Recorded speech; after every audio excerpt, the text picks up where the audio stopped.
এই দেখো বন্ধুরা, আজকে সুরিত বাজারে গেছিল। বারবার করে বলে দিয়েছিলাম যে চিংড়ি মাছ এনো, চিংড়ি মাছ এনো, আর কোনো মাছ এনো না, 2 রকমের মাছ আছে ফ্রিজে। সে না, ও কি মাছ এনেছে একবার দেখো। এই দেখো, দেখেছো?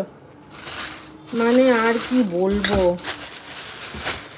আর বলেছিলাম ছোট দেখে একটু চিংড়ি মাছ আনতে, সব কিছুতে দাওয়া ঠাওয়া যেতে পারে না। কি এনেছে দেখো। আচ্ছা দেখো, এই যে এই 2 প্রকার মাছ আছে, এখানে আছে পমফ্রেট আর এখানে আছে চিংড়ি। কিন্তু চিংড়িটা দেখো গায়ের মধ্যে না শ্যাওলা শ্যাওলা মতন, এই যে করছি শ্যাওলা উঠে যাচ্ছে। আমার যতটা মনে হয় এটা না মনে হয় পুকুরের চিংড়ি। পুকুরের চিংড়ি না হলে এই শ্যাওলাটা হওয়ার কথা না। এটা পুকুরের চিংড়ি বলেই এরকম শ্যাওলা শ্যাওলা মতন। পুকুরের চিংড়ি আগে কোনোদিন খাইনি জানো তো, আজকে খাবো প্রথমবার।